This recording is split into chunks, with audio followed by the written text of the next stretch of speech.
à cette sixième session de notre 13e série de webinaires, le tout dernier de cette série qui va vraiment être centrée sur comment rendre des hôpitaux sains, de main propre vers un hôpital sain.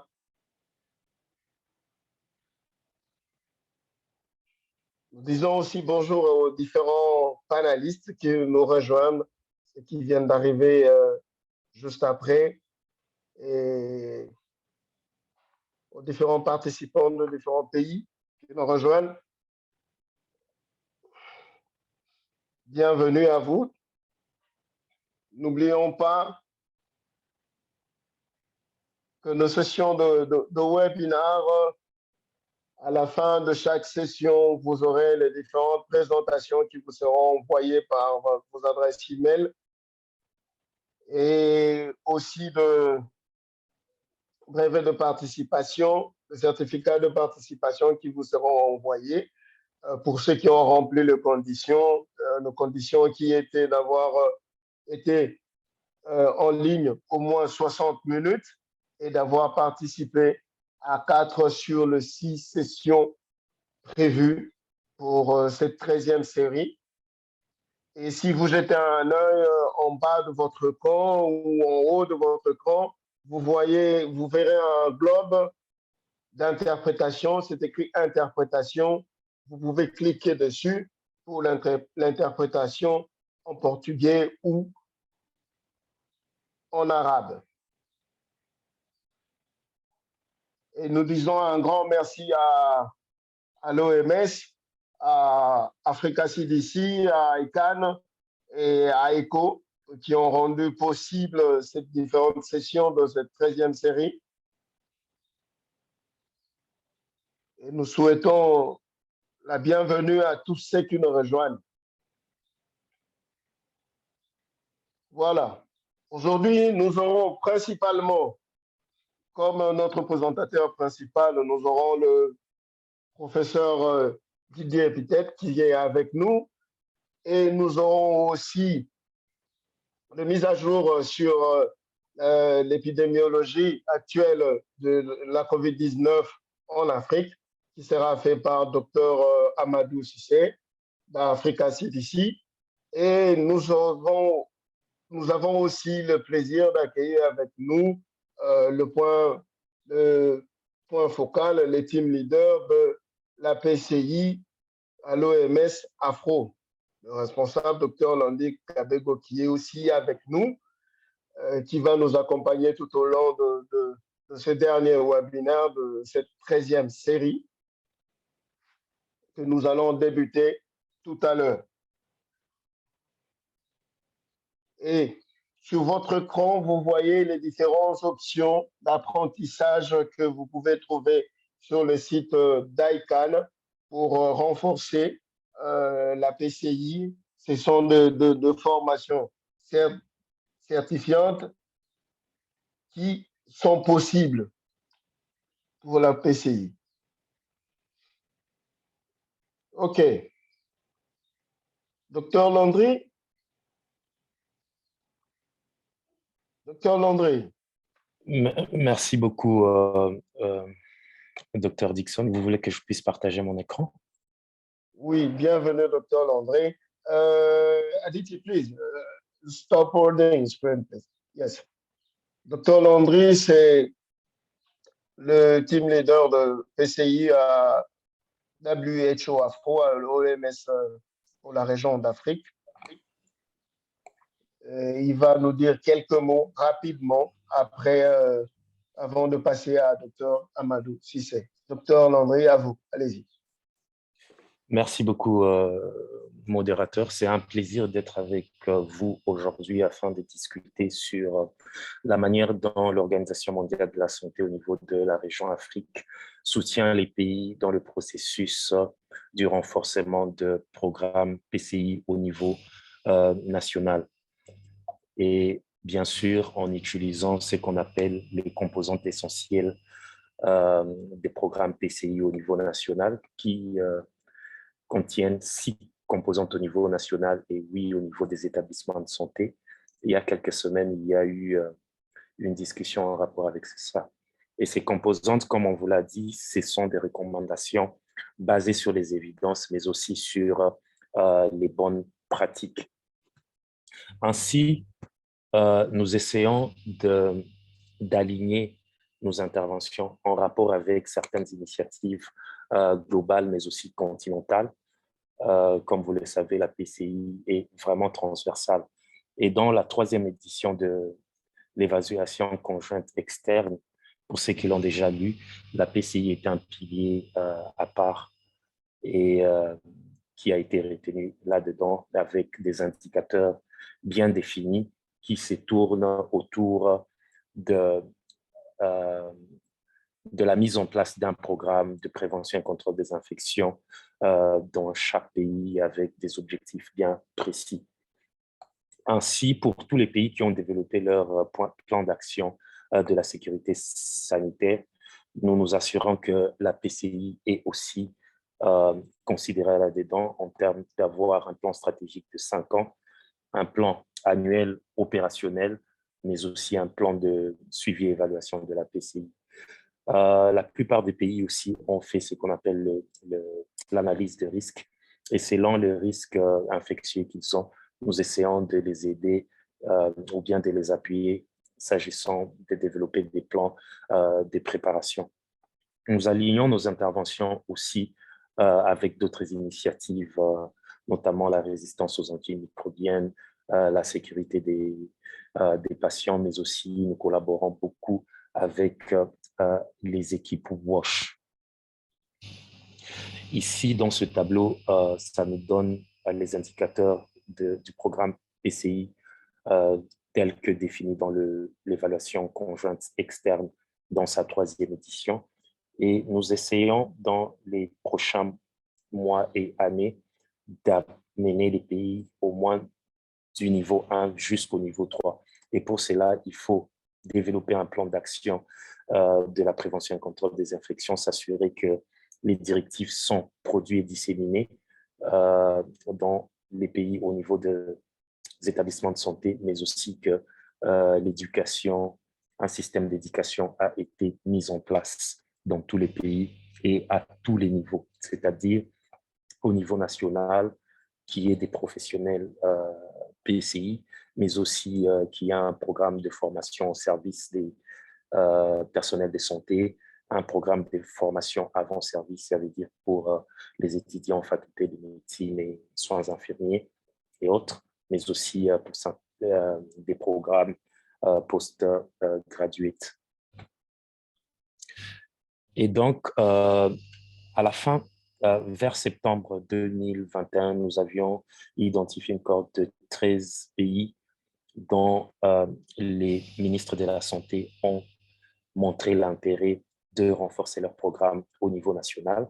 Et nous avions eu à organiser de sessions de sensibilisation de 12 pays, de former ces 12 pays sur les composantes des programmes PCI selon l'OMS, mais aussi sur la planification stratégique opérationnelle et de suivi et évaluation.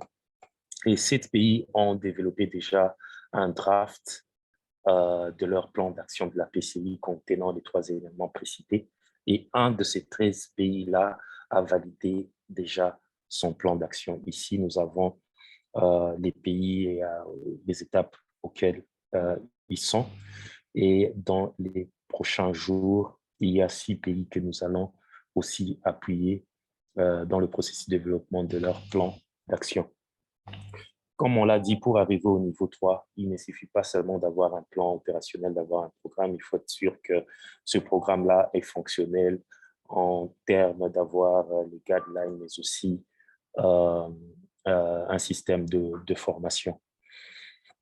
Et ainsi, nous sommes en train, pour faciliter aux pays de rapidement développer leurs directives nationales, nous sommes en train de développer un système, un template, un brillant et avec un plan des guidelines qui est standard avec des références et que les pays peuvent utiliser comme document initial afin de développer les leurs. Il y a aussi certains appuis techniques qui seront donnés en ce sens-là.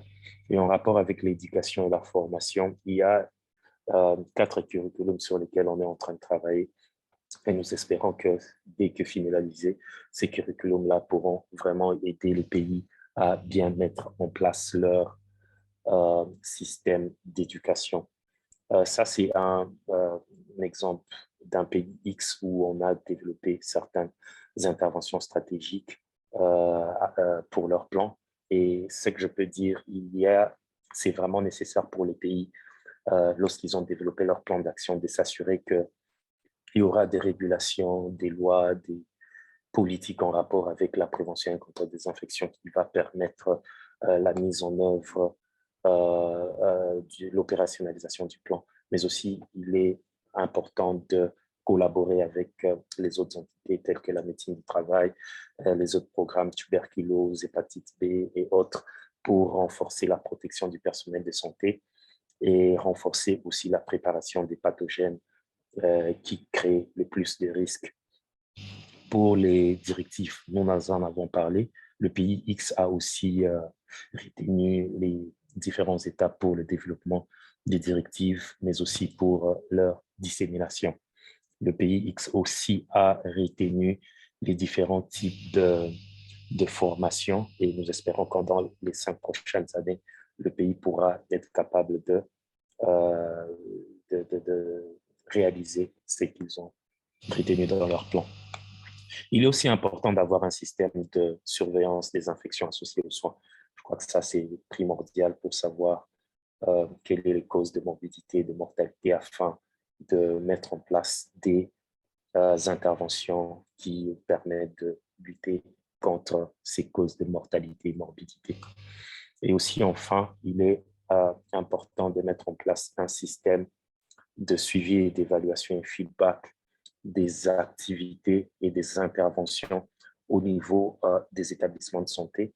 Il y a beaucoup d'outils, mais le principal, c'est ce qu'on appelle le CAF,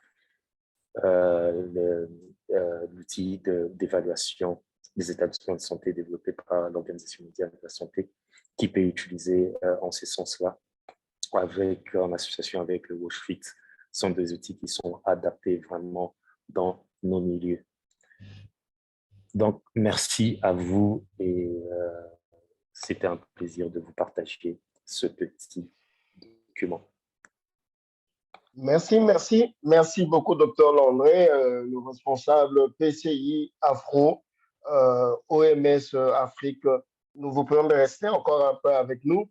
Nous vous rappelons, chers participants, que pour poser vos questions, vous avez la rubrique Q&R en bas de votre écran ou en haut de votre écran. Vos préoccupations et questions, vous écrivez et nous allons faire de notre mieux pour le transférer aux panélistes et trouver de réponses. Docteur Amadou, vous êtes avec nous? Oui, docteur Diction. Bonjour, oui, docteur Amadou, bonjour.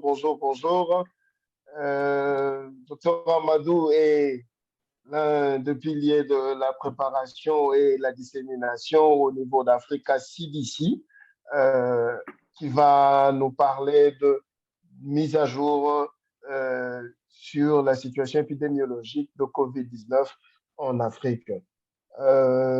Aditi, can you share the Dr. Amadou presentation, please? Merci. Docteur Amadou, allez-y. OK. Merci beaucoup, docteur Dixon. Et merci aussi à docteur Landry pour cette brillante présentation et vraiment enrichissante. Bonjour ou bonsoir, chers panélistes et participants, selon votre localisation. Aujourd'hui, je suis ravi de vous faire le point sur la situation épidémiologique de la COVID-19 en Afrique. Diapo suivante. Diapositive suivante, s'il vous plaît. Just say it in English. Next slide. Okay. Sorry. Okay. Thank you. Pour commencer, par la situation mondiale, nous allons examiner le nombre hebdomadaire de nouveaux cas de COVID-19 signalés dans les 6 régions de l'OMS. Comme l'indique le graphe à votre gauche, à gauche de l'écran, de cette diapositive, la semaine dernière, plus de 5,3 millions de nouveaux cas ont été signalés dans le monde, ce qui représente une baisse de 19% par rapport à la semaine précédente. La majorité de ces nouveaux cas ont été signalés dans les régions du Pacifique occidental et de l'Europe.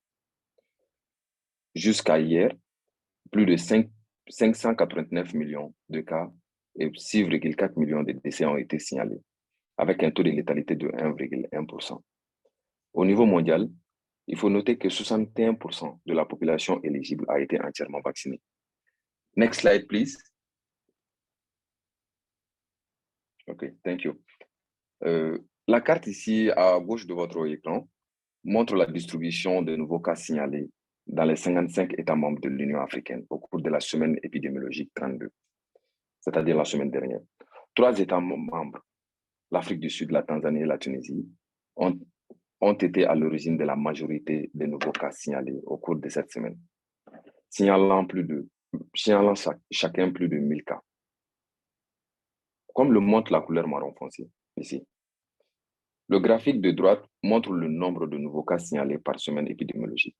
Le nombre de cas signalés sur le continent a diminué au cours des 5 dernières semaines consécutives, mais nous ne sommes pas sûrs si cela reflète la réalité, car près de 30% des États membres n'ont pas communiqué leurs données de dépistage au cours des dernières semaines. Hier, à 18 h, plus de 12 millions de cas ont été signalés, avec environ 258 000 décès, soit un taux de couverture de 2,1%, un taux de létalité de 2,1%. Seulement 22% des personnes éligibles ont été entièrement vaccinées. Next slide, please. Le graphique de cette diapositive montre le nombre de nouveaux cas de COVID-19 sur l'axe des Y, signalés par semaine sur l'axe des X au cours des 4 dernières semaines. Il nous permet d'examiner de plus près les tendances de nouveaux cas signalés chaque semaine au cours du dernier mois pour le continent. En moyenne, le nombre de nouveaux cas de COVID-19 signalés à chaque semaine au cours des 4 dernières semaines a diminué de 30%. Next slide, please. Cette diapositive montre les tendances de nouveaux cas signalés au cours du mois dans les 5 régions de l'Union africaine. Chaque panneau de cette diapositive montre le nombre de nouveaux cas de COVID-19 sur l'axe des Y, signalés au cours des 4 dernières semaines sur l'axe des X, dans chaque région. Le nombre absolu de cas signalés chaque semaine est indiqué pour le contexte. Les lignes rouges et noires montrent les tendances de l'évolution en pourcentage du nombre de nouveaux cas de COVID-19 par semaine. Par région, au cours des 4 dernières semaines, il y a en moyenne 3% d'augmentation dans la région centrale, 24% d'augmentation dans la région de l'Est, une diminution de 42% dans la région du Nord, une diminution de 15% dans la région du Sud et 2% de baisse dans la région de l'Ouest. Next slide, please. Cette diapositive montre la distribution de nouveaux cas de COVID-19 signalés par million d'habitants et par jour sur le continent au cours de la dernière semaine épidémiologique. Il faut noter que 34 pays ont signalé moins de 5 nouveaux cas par million d'habitants par jour. 6 États membres ont signalé entre 5 et 19 nouveaux cas par million d'habitants par jour. 2 États membres, c'est-à-dire les Seychelles et la Tunisie, ont signalé plus de 19 nouveaux cas par million d'habitants par jour. Cette semaine, nous n'avons pas d'informations pour 13 États membres. Par rapport à la semaine épidémiologique précédente, l'incidence quotidienne de la COVID-19 a augmenté pour 12 États membres. Diapo suivante. Next slide, please. Cette graphique montre le nombre de nouveaux décès dus à la COVID-19 sur l'axe des Y, signalés par semaine sur l'axe des X au cours des 4 dernières semaines. La ligne rouge montre la tendance de l'évolution en pourcentage des nombres de nouveaux cas dus à la COVID-19 par semaine en Afrique. Au cours des 4 dernières semaines, le nombre de nouveaux décès signalés chaque semaine sur le continent a diminué de 22%. Next slide, please. Les graphiques de chaque panneau de cette diapositive montrent le nombre de nouveaux décès dus à la COVID-19, axe des ordonnées signalés au cours des 4 dernières semaines, sur l'axe des abscisses, dans les 5 régions. Le nombre absolu de décès signalés chaque semaine est indiqué pour le contexte. Les lignes rouges et noires montrent la tendance de l'évolution en pourcentage des nouveaux décès dus à la COVID-19 par semaine. Par région, au cours des 4 dernières semaines, on constate une moyenne, en général, une diminution de 4% dans la région du Nord, 3% de diminution dans la région de l'Est, une diminution de 18% dans la région du Nord, une diminution de 30% dans la région du Sud et une augmentation de 20% dans la région de l'Ouest. Next slide, please. Cette diapositive montre le taux de létalité de la COVID-19 par État membre de l'Union africaine. On a classé ici en 4 catégories. 41 États membres ont signalé un taux de létalité supérieur au taux de létalité mondial, qui est actuellement à 1,1%. 11 États membres ont un taux de létalité inférieur à 1%, et 2 États membres ont un taux de létalité supérieur à 5%. Ces 2 États membres, il s'agit de la Somalie et du Soudan. Il n'y a pas de changement significatif de taux de létalité par rapport à la semaine dernière. Next slide, please. Cette diapositive présente un résumé des tests COVID-19 sur le continent. Au total, plus de 121,1 millions de tests ont été effectués, avec un ratio de tests par cas de 10,2 et un taux de positivité de 9,8. Au cours de la semaine dernière, plus de 691 000 nouveaux tests ont été effectués, ce qui représente une augmentation de 25% au cours du nombre de tests effectués au cours de la semaine 32, par rapport à la semaine précédente. Le taux de positivité au cours de la semaine épidémiologique était de 1,5, ce qui représente une diminution de 48% par rapport à la semaine précédente. Next slide, please. Ici, si l'on considère la positivité des tests par les États membres de l'Union africaine au cours de la semaine précédente, la semaine épidémiologique, 16 États membres avaient une positivité inférieure à 3%, tandis que 2 pays, la Côte d'Ivoire et le Ghana, avaient une positivité comprise entre 5 et moins de 12%. Et un autre pays, la Libye, qui avait une positivité supérieure de 12%. Nous observons une augmentation du taux de positivité pour seulement 2 États membres par rapport à la semaine dernière. Il s'agit du Libéria et de la Gambie. Nous n'avons pas reçu d'informations de laboratoire pour 31 pays cette semaine. Next slide. C'est tout pour notre part et merci beaucoup pour votre aimable attention. À vous, Dr. Dickson. Merci beaucoup, Dr. Amadou, pour ce partage toujours très intéressant et très fructueux. Dr. Landry, vous êtes là? Dr. Landry? Oui, merci beaucoup. Oui, docteur, à vous la suite. Allez-y. Je vais... How are you? Est-ce que vous pouvez... merci. Non, Valérie, le micro. Attendez, on va le couper. On va couper son micro. Continuez, allez-y, on va couper son micro.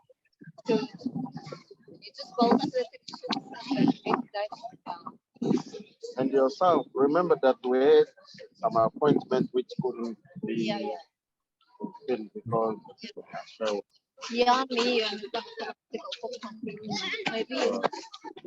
Est-ce que vous pouvez nous aider à couper son micro?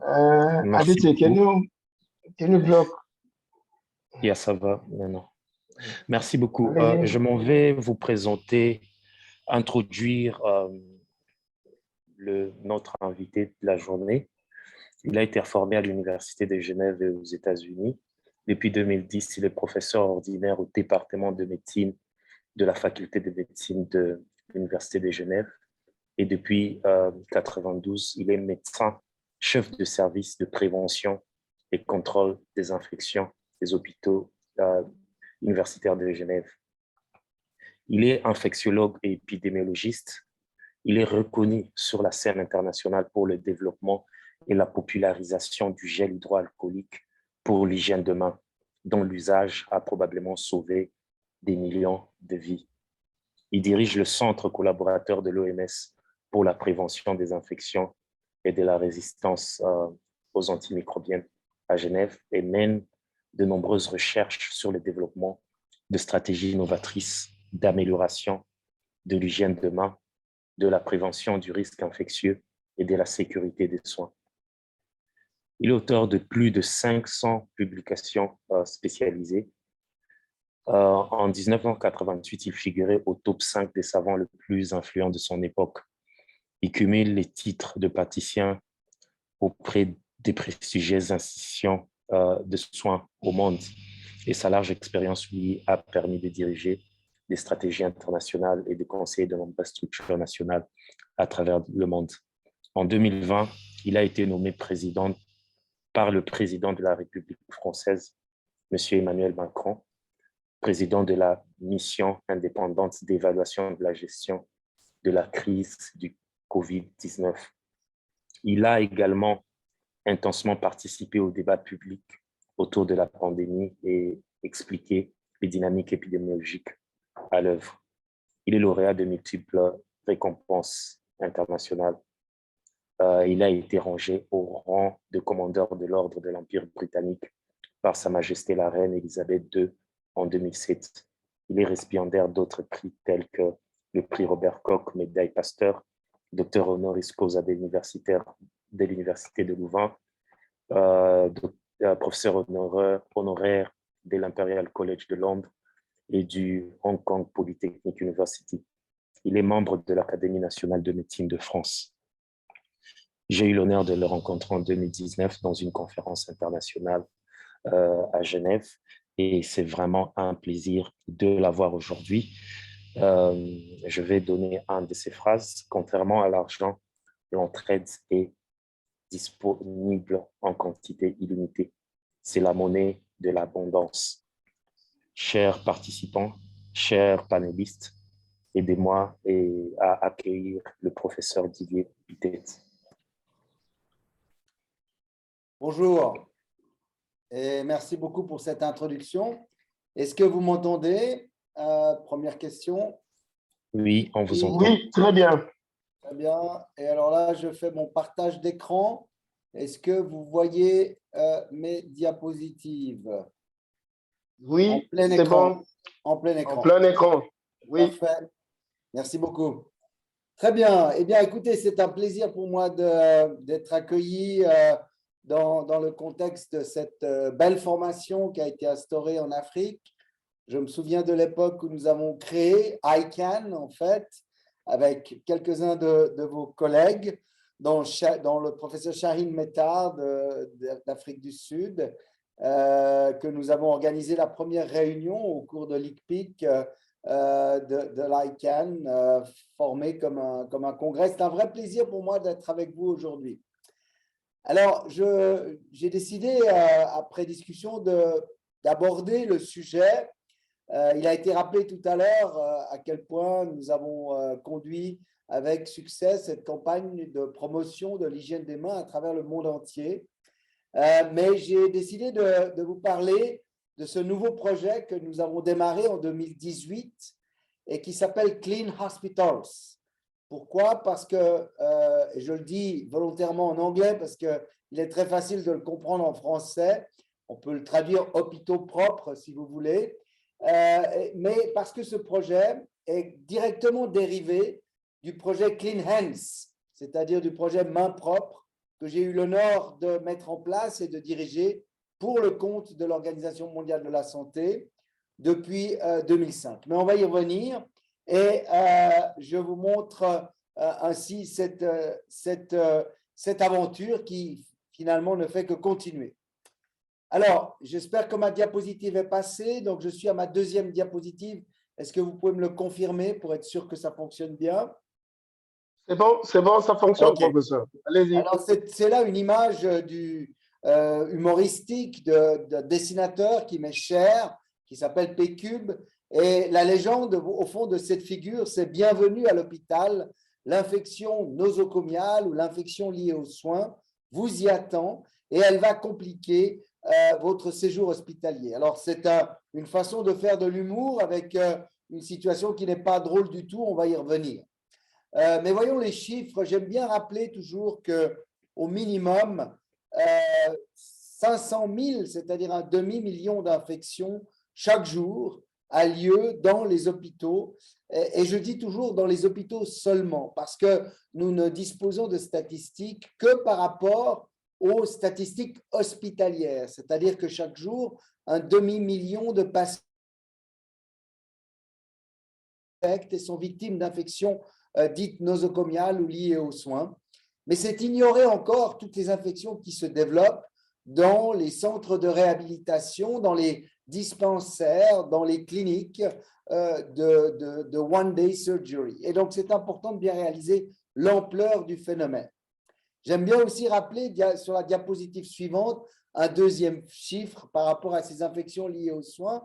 Alors, je rappelle un demi-million de patients chaque jour infectés, mais 16 millions de décès chaque année dans le monde. Donc, chaque année dans le monde, l'infection liée aux soins est responsable de 16 millions de décès. 16 millions de décès, c'est plus que le sida, la tuberculose et la malaria ne tuent chaque année. Donc, c'est important de bien rappeler que ces infections liées aux soins, c'est vraiment le numéro 1 des problématiques de santé. Dans les pays en voie de développement, c'est très clair.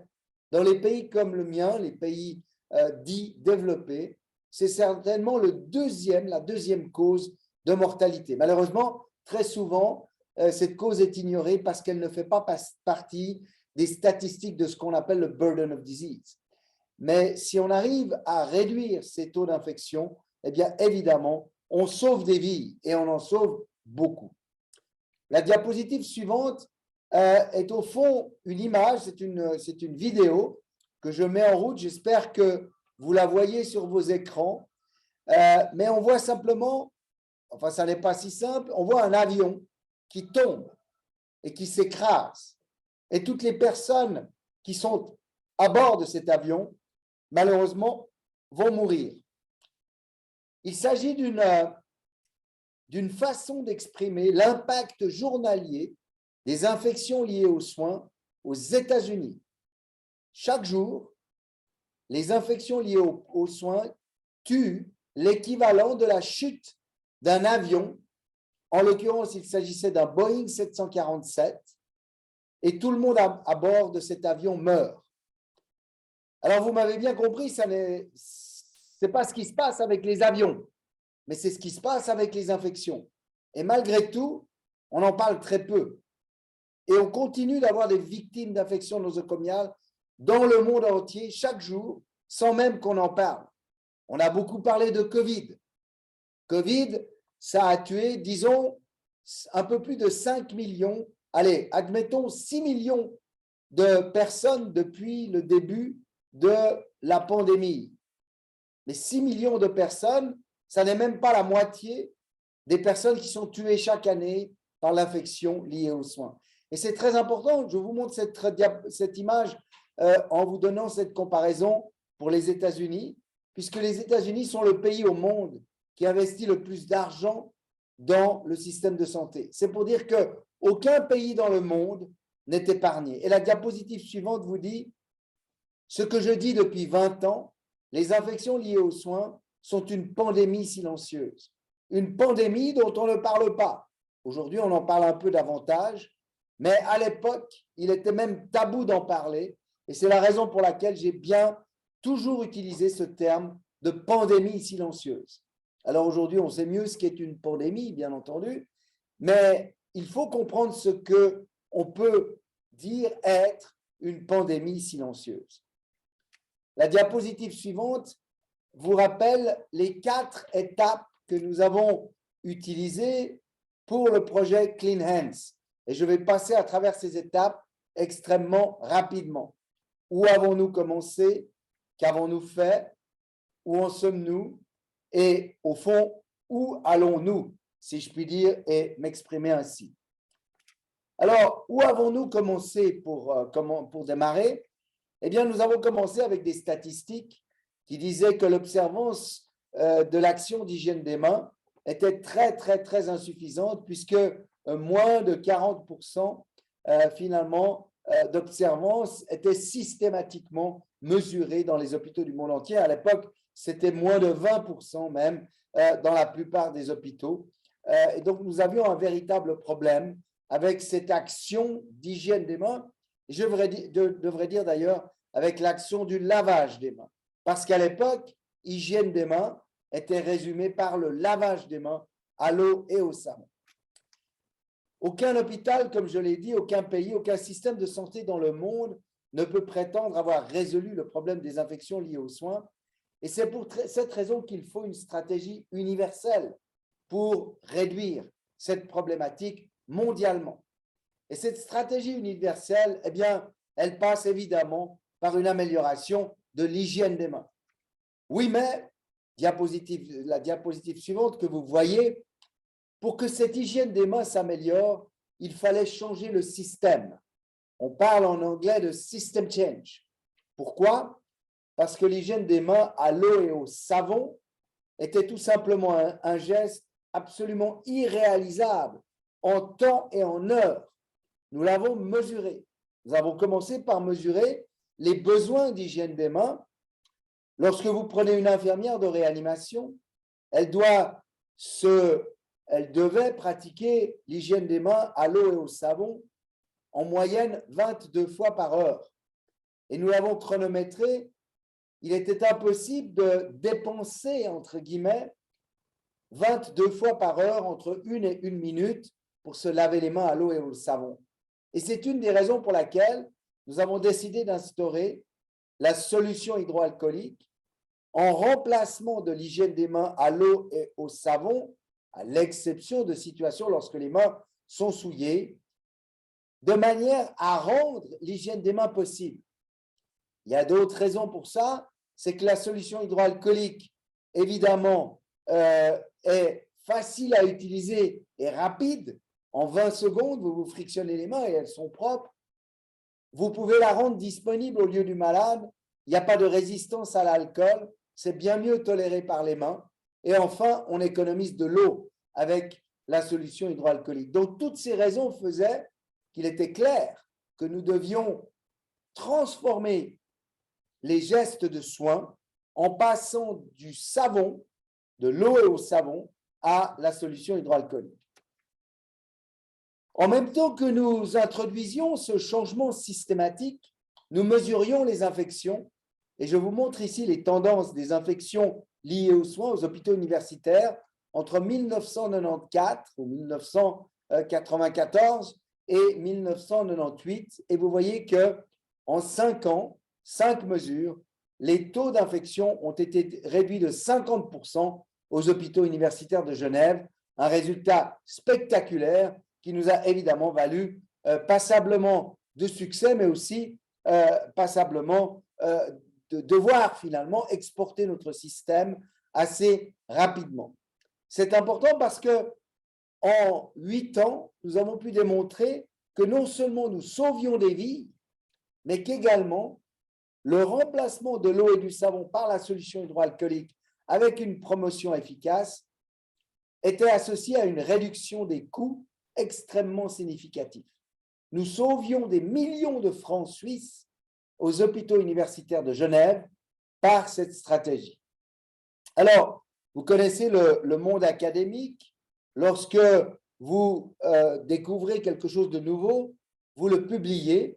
Et c'est ce que nous avons fait en 2000, en publiant nos observations au Lancet, au fameux journal Lancet, et vous voyez ici Effectiveness of a Hospital Promotion Program, Hospital-wide Program to Improve Compliance with Hand Hygiene. Donc, nous publions nos résultats dans le Lancet en 2000. Notre action a été appelée The Geneva Model, ou le modèle genevois de promotion de l'hygiène des mains, et il a été ensuite reproduit avec succès entre 2002 et 2005. Il a été reproduit au niveau d'hôpitaux individuels, tels que des hôpitaux en France, en Belgique, aux USA, en Australie, au sein d'hôpitaux multiples, à Hong Kong, en Australie, encore une fois, en Belgique, ou dans le contexte de campagne nationale de promotion extrêmement large en Belgique, au Royaume-Uni et en Suisse. Donc, assez rapidement, notre modèle de promotion du changement des pratiques de soins a été finalement adapté et acquis par d'autres hôpitaux et finalement mis en œuvre dans d'autres hôpitaux, et on le verra avec succès. Là, nous sommes entre 2002 et 2005. La diapositive suivante passe à la deuxième étape de ma démonstration. Qu'avons-nous fait finalement? Eh bien, nous avons développé toute une stratégie que j'essaie de résumer sur cette diapositive de manière à vous aider à comprendre comment nous l'avons fait. Nous avons commencé par revoir l'évidence scientifique dans la littérature. Ensuite, nous avons développé une stratégie multimodale, c'est-à-dire faite de plusieurs éléments afin de changer les pratiques. Nous avons établi de nouvelles directives qui deviendront les guidelines de l'OMS pour la promotion de l'hygiène des mains. Nous avons développé des outils d'implémentation ou de mise en œuvre. Nous les avons appliqués sur le terrain et avons testé ce bien fondé sur le terrain. Nous avons permis l'adaptation de ces outils afin qu'ils soient utilisés partout dans le monde. Nous avons démarré des campagnes de promotion de l'hygiène des mains, obtenu l'adhésion de différents pays, ministères de santé, et puis mesurer les progrès. Nous avons développé le concept de Train the Trainers pour l'hygiène des mains, concept qui a été notamment exporté dans beaucoup de pays dans le monde. Nous avons fait les Train the Trainers programmes en Afrique notamment, en Afrique du Sud notamment, et ça a été maintenant repris également par ICANN, de manière à avoir un effet boule de neige à travers votre continent et votre région. Et puis, nous avons fait des programmes de manière à conduire à l'excellence pour l'hygiène des mains. Je vais parler de quelques-uns de ces outils, mais évidemment, je n'aurai pas le temps de tous les discuter. Commençons par la stratégie. Alors, la fameuse stratégie multimodale de promotion de l'hygiène des mains, qui est le modèle Genevois, qui est devenu finalement une stratégie multimodale de l'Organisation mondiale de la santé pour la promotion de l'hygiène des mains, qui a été publiée telle qu'elle en 2009, mais qui était déjà disponible en 2006, comprend 5 éléments, qui sont les éléments clés principaux afin d'améliorer l'observance à l'hygiène des mains dans les centres de soins. Ces éléments sont le changement de système, l'entraînement et l'éducation des soignants, l'évaluation et le retour d'expérience sur la valeur de l'évaluation, les rappels sur les lieux de soins et la culture de sécurité institutionnelle. 5 éléments extrêmement importants, clés à changer le comportement des soignants sur les lieux de soins. La diapositive suivante vous montre un de ces outils que vous connaissez très bien. Cet outil qu'on appelle les 5 moments de l'hygiène des mains, mes 5 moments pour l'hygiène des mains, qui a été développé de manière à ce que chacun se rappelle, comprenne, se rappelle et pratique l'hygiène des mains au bon moment au cours des soins, chose qui est évidemment absolument fondamentale. Ces outils ont été traduits dans toute une série de langues. Ici, vous avez quelques exemples.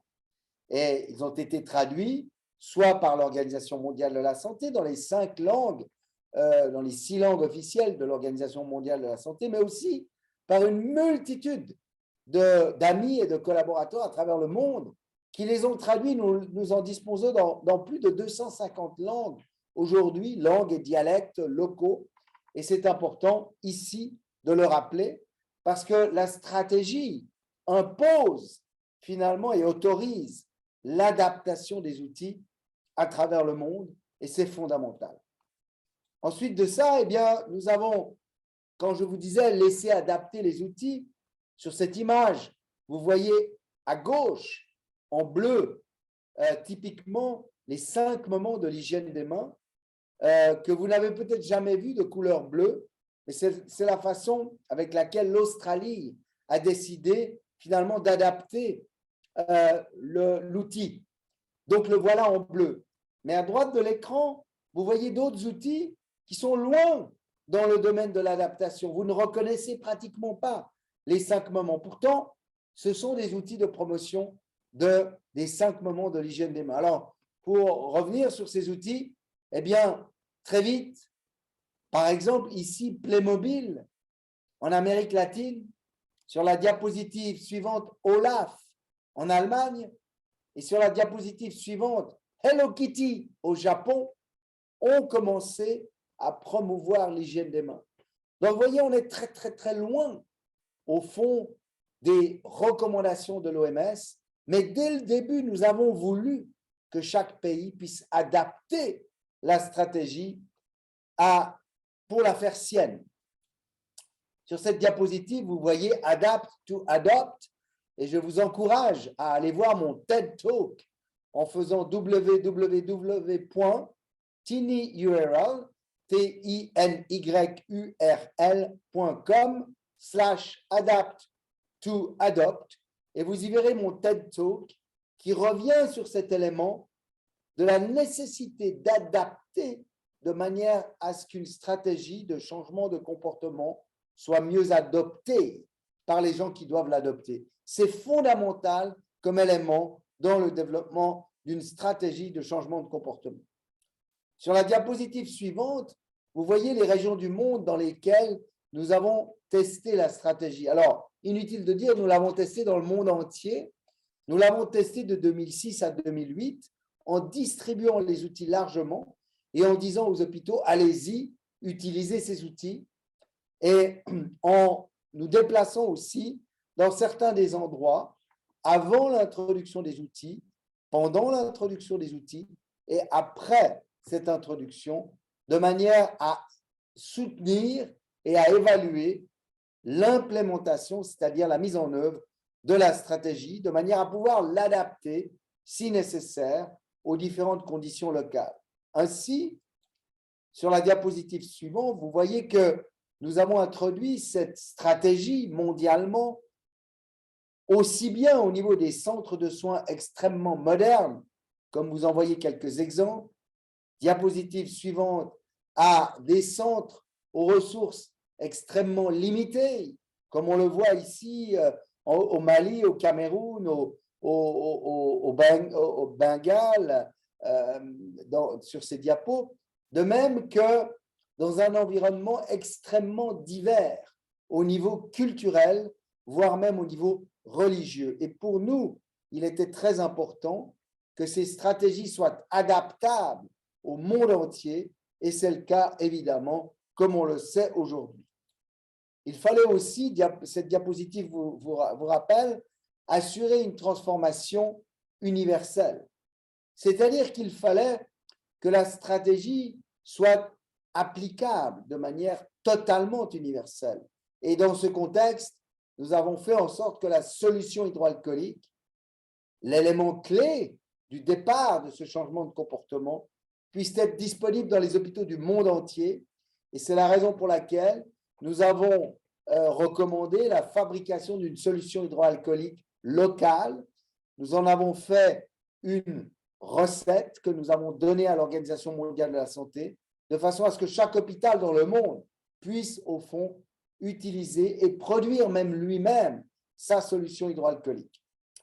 Alors, nous avons lancé la campagne au niveau de l'Organisation mondiale de la santé en 2005, c'est-à-dire à peu près 10 ans après que nous ayons démarré la campagne aux hôpitaux universitaires de Genève, donc avec une certaine expérience de terrain, avec une certaine vision.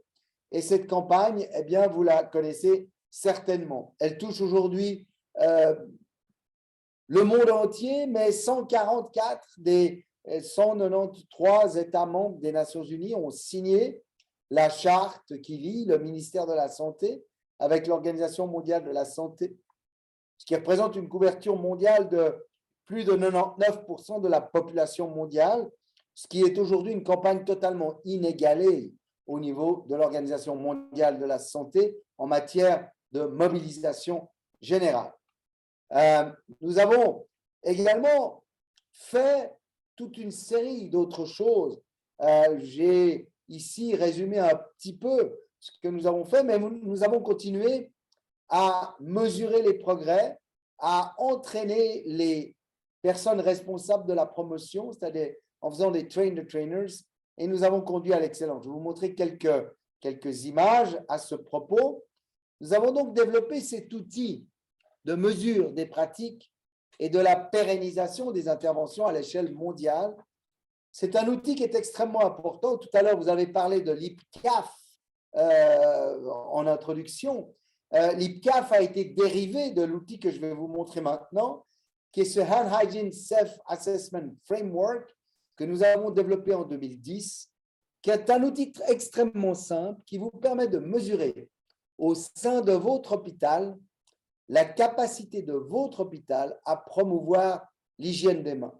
Et cet outil, il a été traduit dans toute une série de langues, évidemment dans beaucoup plus de langues que celles indiquées sur ce graphique, de manière à être utilisable dans le monde entier.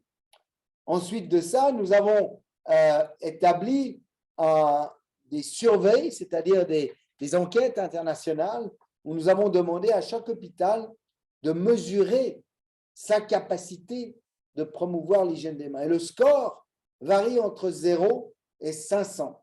Et comme vous le voyez, en 2011, au niveau mondial, nous avions un score médian de 300, alors qu'en 2015, lorsque nous avons répété ce survey, nous avions un score médian d'environ 400.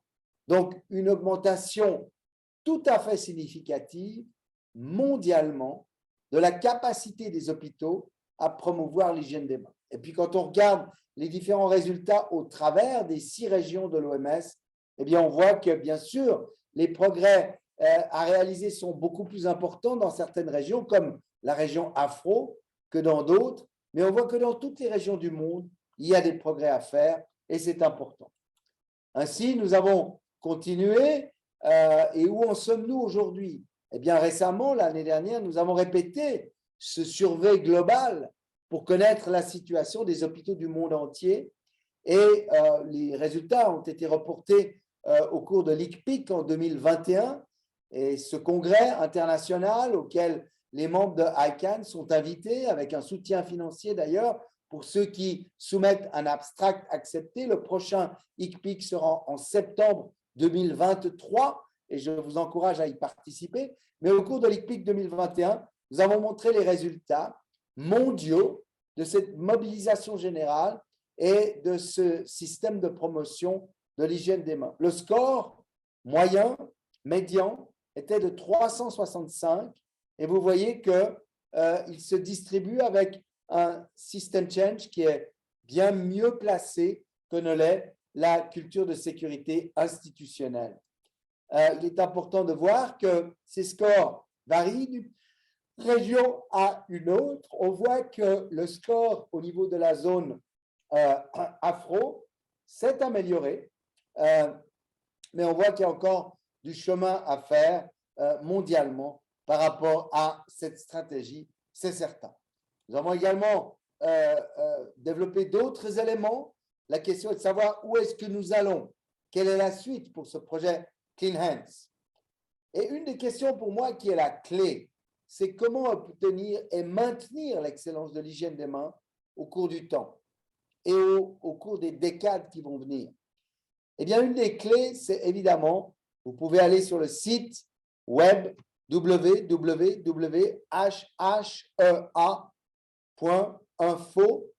de manière à découvrir, si vous ne l'avez pas encore découvert, ce qu'on appelle le Hand Hygiene Excellence Award. Et cette diapositive suivante vous montre et vous dit pourquoi votre hôpital ne serait-il pas le prochain hôpital d'excellence en matière de promotion de l'hygiène des mains.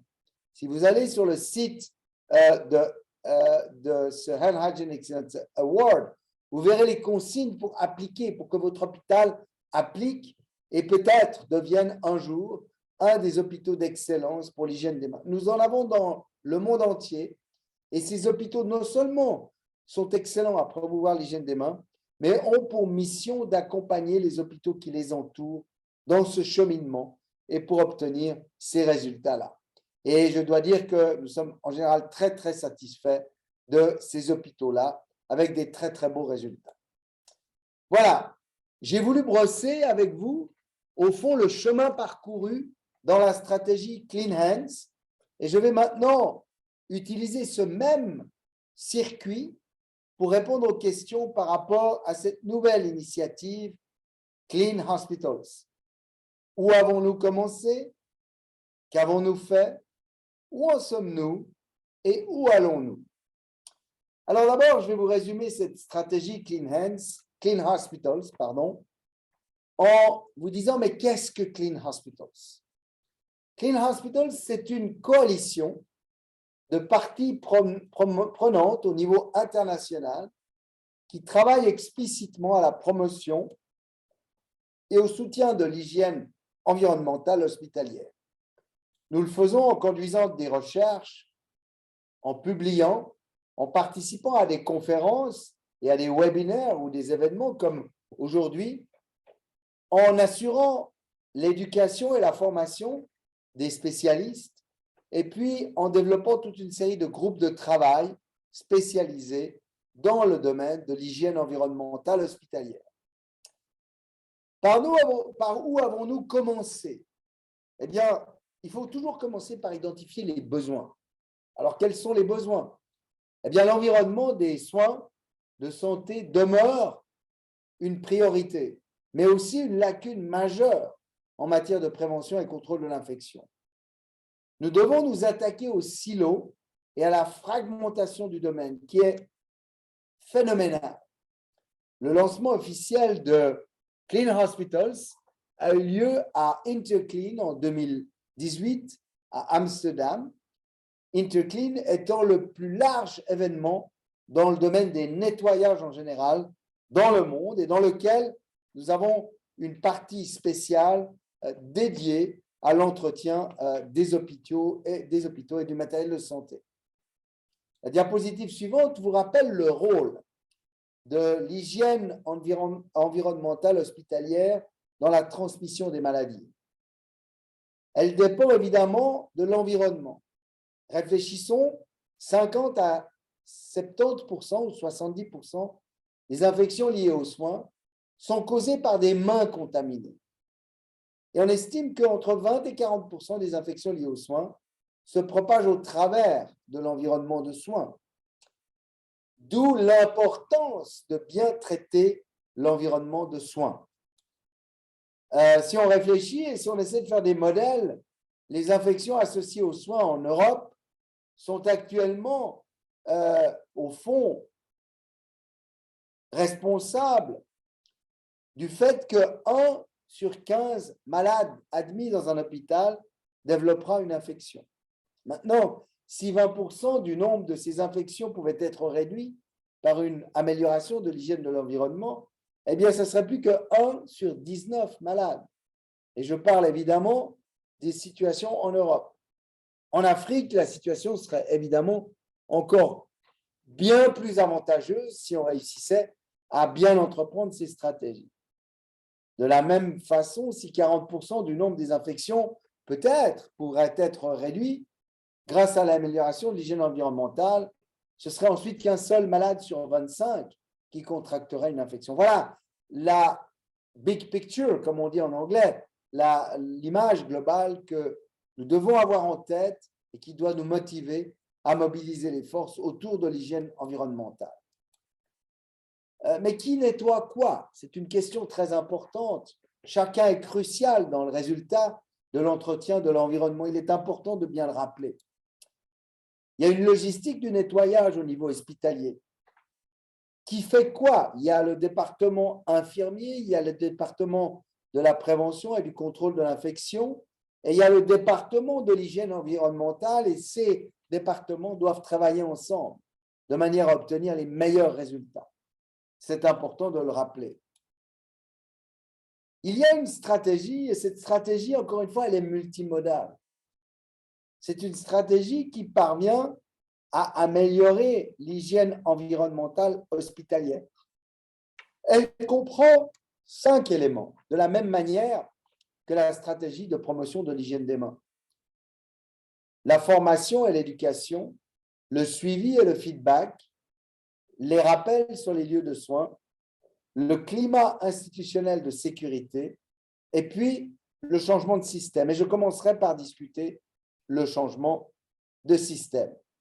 Alors, ces 5 éléments, changement de système, il s'agit d'un accès aux produits et à tout ce qui est nécessaire, à toutes les fournitures nécessaires, les outils et les fournitures.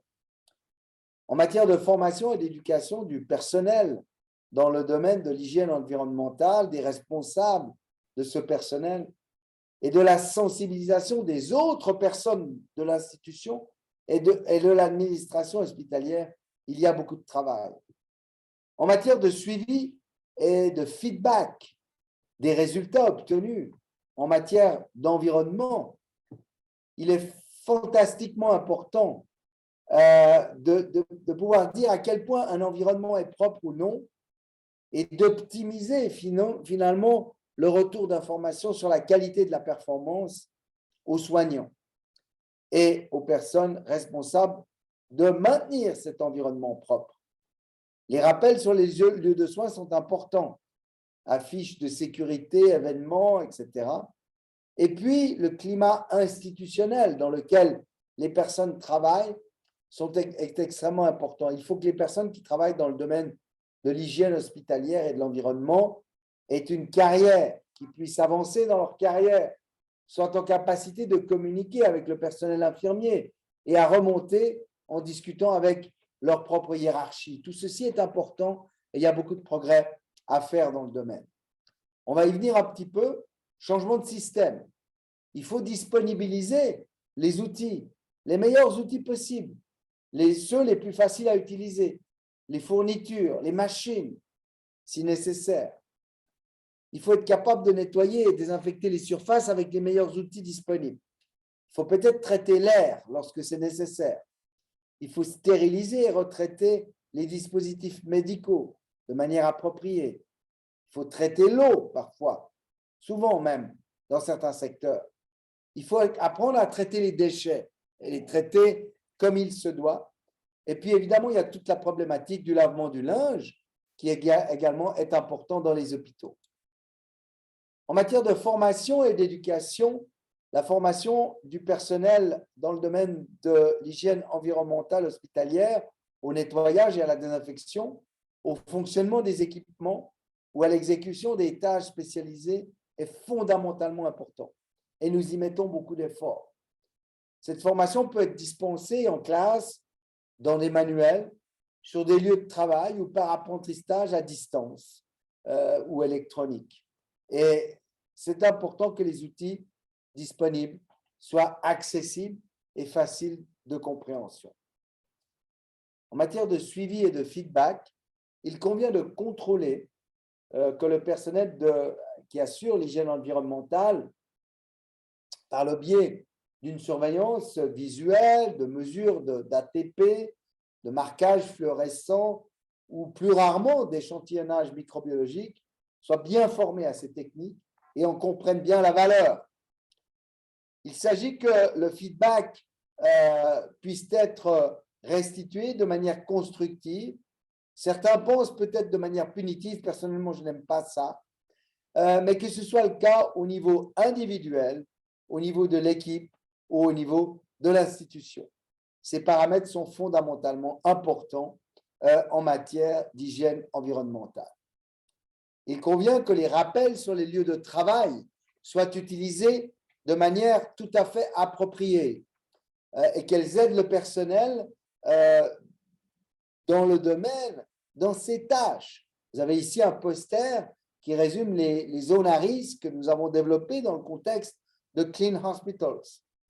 Il convient que les affiches de sécurité soient rendues obligatoires, que les rappels individuels sur les lieux de soins ou des activités ou des événements supplémentaires de sensibilisation soient organisés, soient disponibles et au fond soient ceux qui font foi en matière de formation du personnel. Dans le domaine du climat institutionnel de sécurité, tous les efforts doivent être faits et doivent être suffisants de manière à mobiliser toute l'institution. Et il est important que le soutien de l'institution soit très fort. On voit ici un organigramme institutionnel et il est important que, au fond, l'hôpital soit propre, qu'il soit propre partout. Et donc, pour qu'il soit propre partout, il faut que tout le monde soit concerné, du directeur général de l'hôpital à la personne de l'institution, la plus modeste soit-elle, que chacun respecte l'institution comme il se doit. Un hôpital dans lequel vous allez trouver des papiers par terre, partout, ou des chewing-gums collés contre les murs, même si un chewing-gum collé contre un mur n'augmente pas le risque infectieux, c'est un hôpital dont on estimera probablement que la maintenance n'est pas bonne et on ne se sentira pas en sécurité dans cet hôpital. Il convient donc que la culture institutionnelle soit toujours présente pour que chacun se comporte comme il se doit, pour qu'un hôpital soit sûr et soit, au fond, propre. En anglais, on dit safe, et c'est important. Et c'est pour ça que Clean Hospitals est vraiment une philosophie que nous voulons pousser à l'extrême. Quelles sont les études qui ont été conduites dans le domaine de l'hygiène hospitalière qui montrent l'efficacité des stratégies multimodales? Il y a un nombre croissant d'interventions dans le domaine de l'hygiène hospitalière qui le sont et qui démontrent leur efficacité. Beaucoup regroupent certains des 5 composantes de la stratégie multimodale d'amélioration dont j'ai parlé tout à l'heure et certaines fois à des interventions complexes. Et donc, c'est sûr qu'il est maintenant démontré que cette stratégie multimodale est efficace à réduire les taux d'infection et à réduire la colonisation hospitalière. Il faut optimiser l'hygiène de l'environnement car elle concerne tous les niveaux, aussi bien les produits que les institutions ou encore que les personnes qui travaillent dans ces institutions. Et c'est là notre travail avec Clean Hospitals. Tous les éléments doivent être appliqués de manière harmonieuse, de manière à obtenir une amélioration. Vous pouvez avoir les meilleurs produits au monde. S'ils sont mal appliqués, ça ne fonctionnera pas. A contrario, vous pouvez avoir des produits extrêmement simples et efficaces. S'ils sont bien appliqués, ça fonctionnera. Je crois que c'est important de garder ça à l'esprit. Alors, qu'avons-nous fait jusqu'à présent dans Clean Hospitals? Eh bien, nous avons réuni le monde universitaire et l'industrie pour promouvoir la science, les meilleures pratiques et les solutions basées sur les preuves. Nous avons stimulé et soutenu la recherche scientifique. Nous avons créé un réseau au sein duquel les membres du projet peuvent échanger et collaborer. Et nous avons créé une plateforme permettant de mettre l'hygiène environnementale hospitalière sous les feux de la rampe de manière à être reconnue comme étant importante. La diapositive suivante vous montre en nombre les activités en 2021, c'est-à-dire l'an dernier, avec un certain nombre de publications, de conférences, que ce soit à distance ou personnel, de téléclasses. Nous avons donné la téléclasse du Clean Hospitals Day, sur lequel je reviendrai, donc le jour mondial Clean Hospitals, qui existe de la même manière que le jour mondial de promotion de l'hygiène des mains, le 5 mai. Ici, on parle du 20 octobre, on va y revenir et je vous encouragerai à y participer. Nous avons organisé évidemment des téléclasses, des Digital Days, un Global Clean Hospitals Days et un chapitre de livres, plus des centaines et des centaines de citations et de mobilisation générale. La diapositive suivante vous montre les publications au cours de ces 2 dernières années. Comme ces diapositives vous seront distribuées, eh bien, vous aurez à disposition la possibilité d'accéder à toutes ces publications qui sont résumées ici sur 2 pages pour les 2 années qui ont précédé. Ensuite de ça, eh bien, nous avons organisé et nous allons continuer à le faire depuis 2020 le Clean Hospitals Day, le jour mondial de promotion des hôpitaux propres, Clean Hospitals. En 2020, il était spécifiquement axé sur COVID-19. En 2021, il était axé sur les nettoyages et surtout sur les personnes qui nettoyaient ces surfaces. Nous avons développé des vidéos, des téléclasses, des webinaires. Nous avons obtenu la participation des entreprises du domaine et nous avons eu des activités sur les réseaux sociaux. La même journée a été réalisée, comme je vous le disais, en 2020 et en 2021. Et en 2022, eh bien, nous aurons le Clean Hospitals Day 2022, le 20 octobre, comme le 20 octobre de chaque année. On va y revenir tout à l'heure, bien entendu. Où en sommes-nous aujourd'hui? Eh bien, nous en sommes à poursuivre nos recherches et nos travaux scientifiques largement, à développer nos réseaux et nos relations, notamment avec l'industrie, mais avec chacun d'entre vous, à identifier de nouveaux moyens de promotion de l'hygiène environnementale, hospitalière et de la sécurité des patients.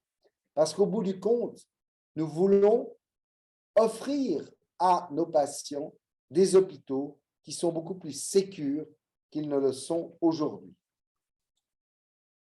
Le Covid-19 a été un événement de sensibilisation dans le monde entier à la transmission par contact. Pourquoi? Parce que les mains sont une prolongation extrêmement mobile de l'environnement. Les mains sont finalement un environnement qui bouge, n'est-ce pas? Puisque les mains touchent l'environnement, puis en touchent un autre, puis touchent un patient. La bonne nouvelle, c'est que l'hygiène environnementale et la sensibilisation à la prévention et au contrôle de l'infection a été très importante pendant le Covid-19. Donc, il ne faut pas gâcher cette chance ou gaspiller une pandémie, comme le dit si bien mon ami John Otter dans la publication que je cite ici.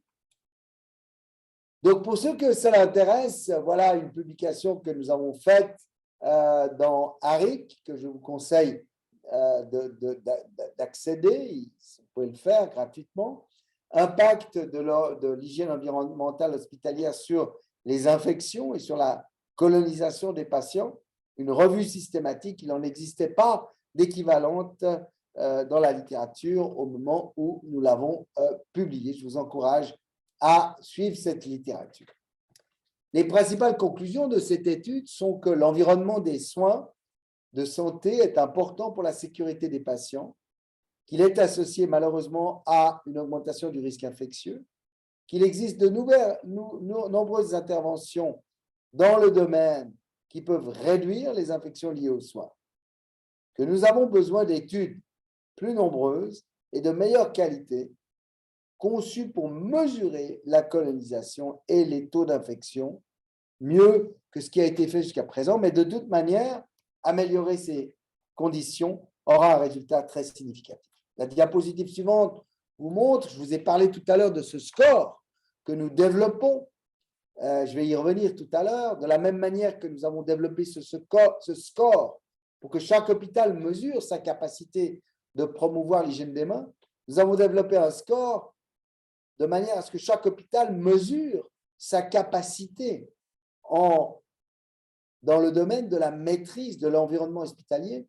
Et nous avons fait un premier survey international, peut-être que certains d'entre vous y ont participé, et je vous encourage de lire cet article publié dans le American Journal of Infection Control. Dans cet article, vous voyez que les résultats de cette étude pilote encore montrent que malheureusement, les programmes d'hygiène environnementale sont insuffisants à tous les niveaux de ressources.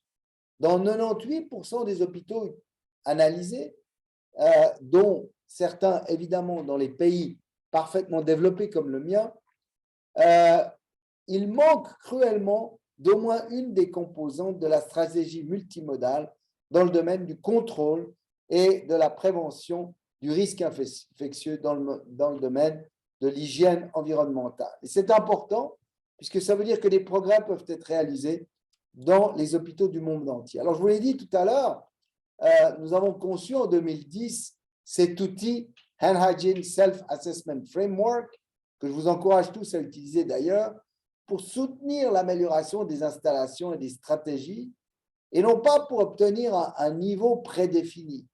Donc, nous voulions que les gens utilisent ce score, mesurent leur capacité de promouvoir l'hygiène des mains de manière répétée et utilisent les outils qui leur sont mis à disposition pour s'améliorer. C'est exactement la même philosophie que nous utilisons pour le score que nous développons maintenant, Healthcare Environmental Hygiene Self-Assessment Framework. C'est exactement la même stratégie, la même philosophie. Et c'est important. Alors, je vais vous montrer ici le diagramme de Gantt par rapport au développement de cet outil. Nous en sommes environ ici. Et vous voyez qu'on est en train d'identifier des hôpitaux partenaires pour participer à la suite de cette évaluation qui sera ensuite valable pour le monde entier. Et ensuite, bien sûr, il y aura une distribution générale et mondiale de cet outil de changement des pratiques. Où en sommes-nous? Eh bien, nous poursuivons la recherche et les publications des articles académiques dans des revues évaluées par des pairs. Nous développons, testons, validons et diffusons le cadre d'auto-évaluation, donc le score dont je viens de vous parler, d'évaluation de l'hygiène environnementale, largement dans le monde entier. Nous développons le Clean Hospitals Day Conference. Pour la première fois, le 20 octobre 2022, il y aura une conférence à Genève sur le Clean Hospitals et le programme est en cours de préparation pour 2003. Où allons-nous maintenant pour répondre à la dernière question? Eh bien, les mesures à prendre pour l'avenir. Comment pouvons-nous faire mieux? Il s'agit de développer continuellement, à l'initiative des gens qui y participent, le projet Clean Hospitals. Nous nous efforçons de combler les lacunes dans le domaine. Il y a des lacunes très importantes. Il nous faut les combler. Nous travaillons pour inclure les parties prenantes pertinentes à l'échelle mondiale et c'est important que nous le fassions. Et nous maintenons l'élan qui a été finalement celui donné par la pandémie mondiale qui a servi finalement de mobilisation générale aux actions, bien sûr, d'hygiène des mains, mais aussi d'hygiène de l'environnement. Pour ce qui est du Clean Hospitals Day, le 20 octobre 2022, nous organisons donc cette journée de sensibilisation mondiale. Je vous encourage à y participer au travers des réseaux sociaux. On pourrait même imaginer, bien sûr, que ICANN est un événement qui soit parallèle de la conférence de Genève. Il conviendra de transmettre le message et en particulier d'organiser des forums d'éducation à travers le monde entier. À Genève, il y aura une conférence scientifique internationale avec les meilleurs conférenciers scientifiques du monde entier dans le domaine, avec des capacités, des possibilités de rencontrer des experts, avec des sessions sponsorisées par l'industrie sur l'heure du midi et avec une exposition industrielle, des outils et des moyens pour promouvoir l'hygiène environnementale hospitalière. Donc, vous voyez, un nouvel événement qui démarre. Pour ceux que cela intéresse, vous avez ici le site web cleanhospitals.com que vous pouvez accéder avec le flyer de l'organisation de la journée. Je donnerai le soir même également une Weber Teleclass à l'occasion de cette journée mondiale Clean Hospitals. Et c'est important que vous y participiez de manière à ce que vous soyez informés des derniers éléments en vogue dans le domaine. Alors, il faut transmettre les messages, les transmettre sur les réseaux sociaux. Je vous encourage à nous suivre, Clean Hospitals sur Twitter, en utilisant les hashtags qui sont les hashtags à utiliser à cette occasion. Et je me réjouis, peut-être pour certains d'entre vous, de vous retrouver à Genève le 20 octobre, où je serai évidemment moi-même dans cette conférence internationale. Quel est l'avenir de l'hygiène environnementale hospitalière? Il faut être flexible, il faut être agile, il faut être basé sur les meilleures pratiques. Ainsi, il faut que les pratiques évoluent et que les conseils que nous puissions donner soient les meilleurs possibles. Nous devons inclure tous les types d'établissements de santé et pas seulement les hôpitaux. Nous devons tenir compte de la logistique, de la production, du contrôle et de la qualité de l'hygiène environnementale, ainsi que des produits et des procédures utilisées. C'est très important. Il faut que les normes internationales pour les produits et pour les procédures soient clarifiées, qu'elles soient établies, qu'elle soit universelle, et c'est important aussi. Et puis, nous devons inclure la mise en place de plans pour les situations d'urgence, tant au niveau international qu'au niveau de chaque établissement. Cela va bien évidemment sans dire. Donc voilà l'avenir de ce projet, l'avenir de nos projets, l'avenir des projets que nous vous proposons de faire ensemble. Ainsi, je me suis proposé aujourd'hui de répondre à ces questions. Où avons-nous commencé? Qu'avons-nous fait? Où en sommes-nous aujourd'hui? Et où allons-nous? Je l'ai fait pour Clean Hands rapidement, puisqu'évidemment, nous avons 25 ans d'expérience, et Clean Hospitals, pour lequel nous avons aujourd'hui 3 à 4 ans maintenant d'expérience. Comme vous le voyez, l'un et l'autre vont ensemble.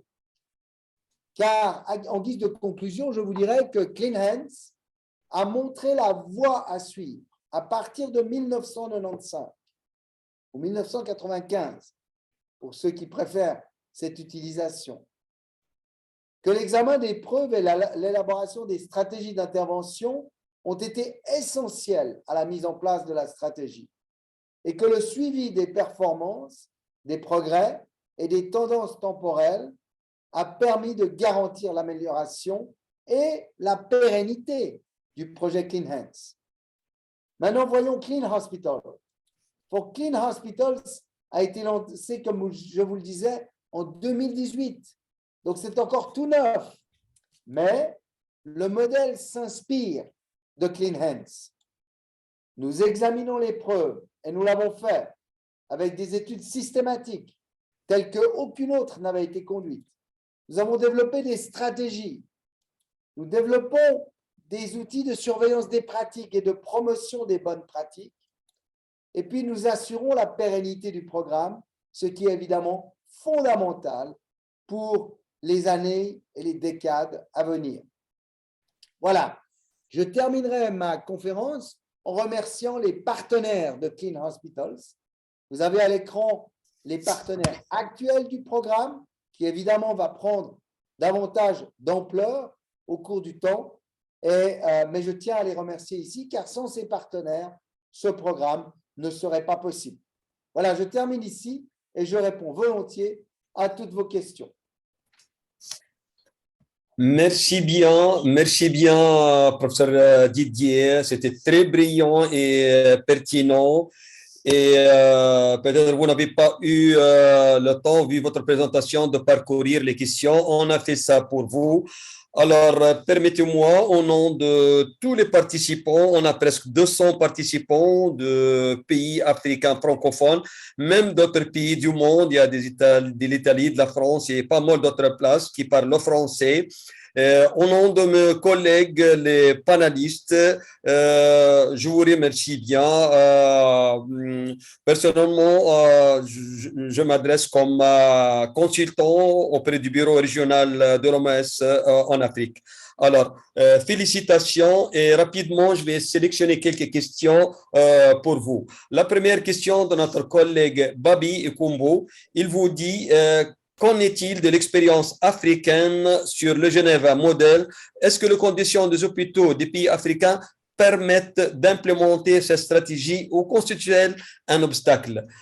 Une autre question rapidement, je vais faire 3 à la fois. Abrahima Kouma, il vous demande l'utilisation abusive du gel hydroalcoolique. Peut-il fragiliser les mains? Aussi, est-ce que le gel hydroalcoolique peut-il aussi favoriser la résistance aux antimicrobiens? À vous, professeur Didier. Merci beaucoup et merci pour ces commentaires et merci pour ces questions. Alors, première question, est-ce que le modèle genevois, le Geneva Model, peut être implémenté en Afrique? La réponse, c'est oui. C'est oui, on l'a implémenté dans toute une série d'hôpitaux, parfois en donnant de l'aide, parfois sans même donner de l'aide, mais en répondant à quelques questions de manière toute simple. Oui, c'est pertinemment possible de le faire. Évidemment qu'il faut disposer de la solution hydroalcoolique, mais comme je l'ai dit, nous en avons distribué la recette Et il y a des e-learning qui sont faits pour les pharmaciens hospitaliers pour qu'ils puissent fabriquer la solution hydroalcoolique à des coûts extrêmement bas, voire même parfois gratuitement dans certains pays où vous avez ces promotions qui sont assurées par la pharmacie centrale du pays. Donc, oui, c'est possible. Évidemment, il faut adapter à la situation du pays, mais la stratégie est parfaitement implémentable en Afrique. D'ailleurs, on le voit, le score augmente avec le temps. Alors, c'est sûr que les difficultés sont plus importantes souvent dans un hôpital africain que ça n'est le cas dans un hôpital dans un pays développé. Mais je tiens à vous rassurer, il y a vraiment des hôpitaux africains qui font ça extrêmement bien et dans lesquels on a vu une chute dramatique du taux d'infection suite à l'introduction du modèle de promotion de l'hygiène des mains.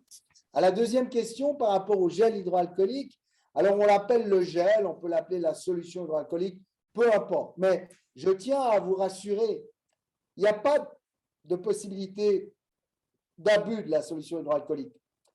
Plus vous en utilisez, si c'est une bonne solution, meilleures sont vos mains, mieux se portent vos mains, parce que dans la solution hydroalcoolique telle que nous la recommandons sur le site de l'OMS, mais telle qu'elle est fabriquée par beaucoup de maisons aussi, il y a au fond un humectant pour les mains qui protège les mains. Et c'est très important, vous ne devez pas utiliser une solution hydroalcoolique qui n'a pas d'émollient pour les mains. Et la solution la plus simple, c'est évidemment de l'eau, de l'alcool et de la glycérine aux proportions recommandées sur le site de l'OMS ou sur les e-learning que nous avons développés. Et ainsi, vos mains sont totalement protégées. Maintenant, évidemment, il faut diminuer, voire même supprimer complètement l'utilisation de l'eau et du savon. À Genève, aujourd'hui, on n'utilise plus du tout le savon pour se laver les mains. On n'utilise plus que la solution hydroalcoolique. Donc, c'est absolument possible. Il faut le faire. Maintenant, par rapport à votre question, par rapport à la résistance, eh bien, évidemment, c'est un des avantages fondamentaux d'utiliser l'alcool pour finalement se frictionner les mains. C'est qu'au fond, il n'y a pas de résistance à l'alcool, contrairement à tous les savons que nous connaissons pour lesquels une résistance a été développée, que ce soit l'iode, que ce soit la chlorhexidine, que ce soit tout composant désinfectant. Il n'y a pas de résistance à l'alcool, c'est évidemment un très grand avantage. Voilà, je réponds à d'autres questions très volontiers. Oui, merci bien. Merci bien. Rapidement, il y a deux questions un peu jumelées de notre collègue Sokonda Gambi, je crois, elle est du Mali ou du Tchad. Elle veut que vous clarifiez pour elle quelques concepts, principalement différenciation et lien entre, quand on parle infection associée aux soins, liée aux soins, ou communément appelée infection nosocomiale. Et peut-on dire que la prévention contre l'infection PCI est l'équivalent ou le synonyme d'hygiène hospitalière? Une autre question rapidement, c'est de notre collègue Solomon Parkouda. Il vous demande, s'il vous plaît, quelles sont les conditions et les mécanismes pour participer aux Clean Hospital Days et webinaires qui sont prévus. Merci à vous, prof. Très bien. Alors, pour rassurer notre collègue du Tchad, infection liée aux soins, infection hospitalière, infection nosocomiale, ça veut dire exactement la même chose. Donc, c'est exactement la même chose. Ce sont des infections qui sont acquises dans le contexte de soins. Ça veut dire que ça peut être des soins à domicile, ça peut être des soins dans un dispensaire, ça peut être des soins dans un hôpital, ça peut être des soins dans une institution de retraite. Voilà. Donc, vraiment, il ne faut pas vous perturber la tête par rapport à ça. Il n'y a pas de difficulté par rapport à cette compréhension. Maintenant, le PCI, Prevention and Infection Control, ça devrait normalement inclure l'hygiène hospitalière, mais malheureusement, la plupart du temps, ça n'est pas le cas. Beaucoup de mes collègues ne font pas à la fois l'hygiène hospitalière et la prévention du risque infectieux. Ici à Genève, nous sommes responsables des deux et c'est la raison pour laquelle je pensais nécessaire d'avoir ce mouvement Clean Hospitals qui évidemment est beaucoup plus large que la prévention du risque infectieux stricto sensu. Et donc, je vous encourage à participer aux activités de Clean Hospitals. Pour répondre à la question sur le Clean Hospitals Day, je vous encourage à accéder à notre site. Je vous ai donné l'adresse du site. Évidemment qu'au jour d'aujourd'hui, il convient d'imaginer que la meilleure façon de participer au Clean Hospitals Days, c'est de venir à Genève assister à la conférence d'une journée et à toutes les activités mondiales. Autrement, il s'agit d'être sur les réseaux sociaux et de suivre les activités sur les réseaux sociaux. Et parmi ces activités dans les réseaux sociaux, vous aurez toute une série d'outils et d'éléments qui vous seront distribués et que vous pouvez utiliser. Et puis, il y aura une possibilité d'accéder pour les pays africains à la conférence Clean Hospitals à distance. Évidemment, ça ne sera pas tout à fait pareil que d'être physiquement à Genève, mais ce sera possible. Voilà. Peut-être on va vous inviter, le bureau régional de l'OMS Afro va vous inviter pour nous honorer et nous aider dans ça.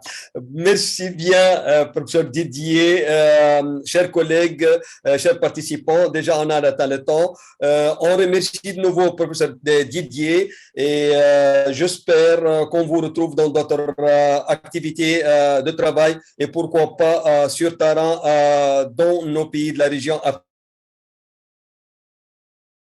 De parole, mais je dois passer la parole au team lead de la prévention contre l'infection au bureau régional de l'OMS de l'Afrique à Brazza, mon team lead, Dr Landry.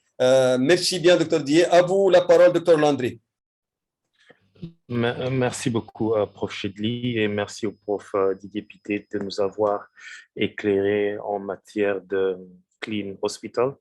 Je suis sûr que dans la région, la plupart d'hôpitaux, plusieurs hôpitaux voudront accéder aux initiatives du Clean Hospital.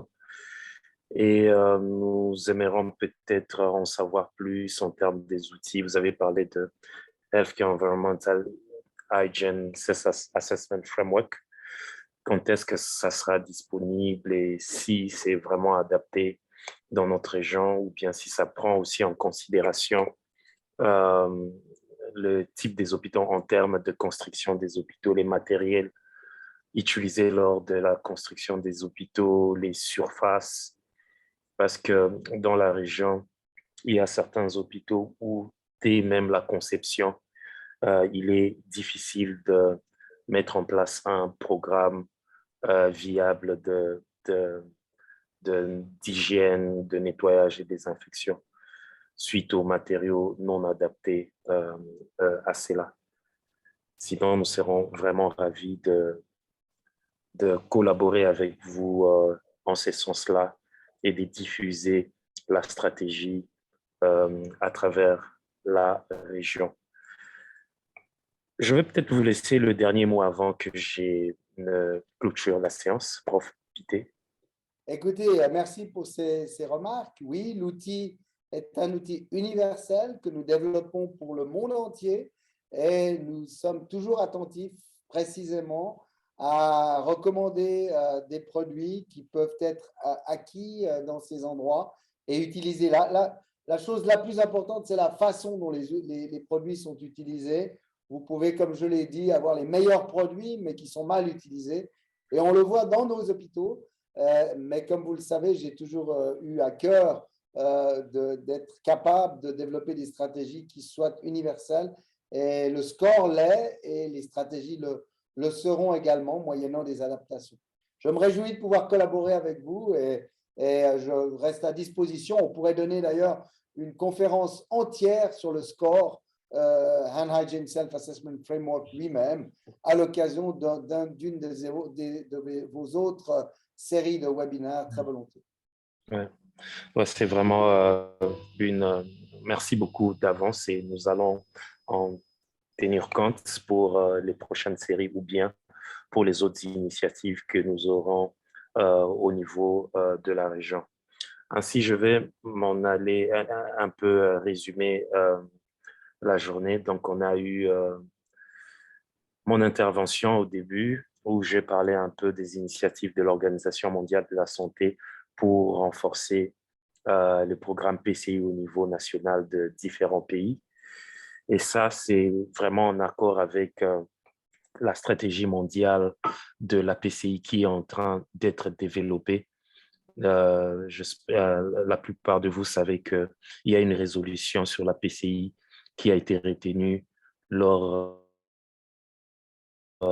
de l'Assemblée mondiale passée. Et donc, nous sommes dans le processus de développer une stratégie mondiale. En septembre, nous aurons une consultation au niveau du continent, au niveau africain, où nous allons discuter un peu sur le contenu de la stratégie avant qu'on ait la consultation mondiale en octobre pour discuter sur ça. Nous avions eu le docteur Amadou Cissé qui nous a parlé de la situation épidémiologique de la COVID-19 en termes de surveillance, de nombre de cas, décès, etc. Et puis, le professeur Didier Pittet nous a honoré de sa présence en nous parlant non seulement des initiatives sur l'hygiène de main, mais aussi de la nouvelle initiative sur les hôpitaux propres, Clean Hospitals, qui a commencé en 2018 et qui peut, comme les initiatives d'hygiène de main, aider à sauver des millions de vies chaque année. Je suis sûr que dans notre région, les statistiques ne sont peut-être pas bien définies. On aurait peut-être plus de décès dans la région africaine. Donc, toutes ces initiatives-là auront pour but de beaucoup aider la région à préserver les vies. Donc, aujourd'hui, c'était la 3e série, la 6e série et dès la 6e et dernière session de la 13e série des webinaires PCI qui ont commencé en 2020. Et progressivement, nous sommes en train de shifter. Au début, c'était plus basé sur la COVID-19, mais nous sommes en train progressivement de shifter sur la PCI en général, qui est une bonne chose. En rapport avec les séries qui viendront, nous serons heureux de vous communiquer les dates et le contenu. Donc, je m'en vais ainsi remercier tous les panélistes qui ont assisté aujourd'hui et pendant les 6 sessions, mais aussi Africa CDC, ICANN, avec qui on a collaboré pour cette session.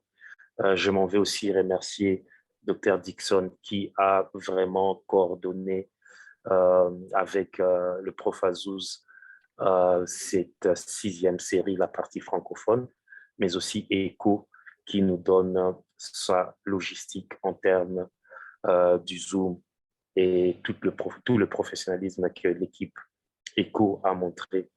Vraiment, merci. Et je vais enfin remercier les participants qui, chaque semaine, sont là pour suivre et être actifs et poser des questions. On sent qu'il y a une dynamique qui s'est instaurée dans la région et qui va nous permettre de mieux mettre en œuvre les activités de prévention et contrôle des infections dans la région. Avec ces mots, je vous remercie et je remets la parole à Dr. Dixon. Merci à tous. Au revoir. Merci, professeur Didier et tous les participants et tous les panélistes. Nous nous retrouvons très vite pour la 14e session et nous espérons que le professeur Didier sera avec nous. Nous allons faire de notre mieux. S'il faut creuser, nous allons creuser jusqu'à très loin, jusqu'à ce que vous serez avec nous à la prochaine session. Et nous souhaitons aussi que Dr. Landry revienne aussi pour parler des activités afro dans la 14e session qui sera encore plus pertinent, plus percutant. Aujourd'hui, c'était le sommet, l'apothéose, mais nous allons aller encore plus loin, plus haut et encore plus fort dans la PCI, tous ensemble. Sur ça, nous vous disons merci et bonne journée. Au revoir. Au revoir tout le monde, au plaisir. Merci beaucoup, au revoir. Au revoir, merci. Merci beaucoup, au revoir. À bientôt. À bientôt. Au revoir. Au revoir. Au revoir et à bientôt. Bientôt. Au revoir. Bye. Au revoir.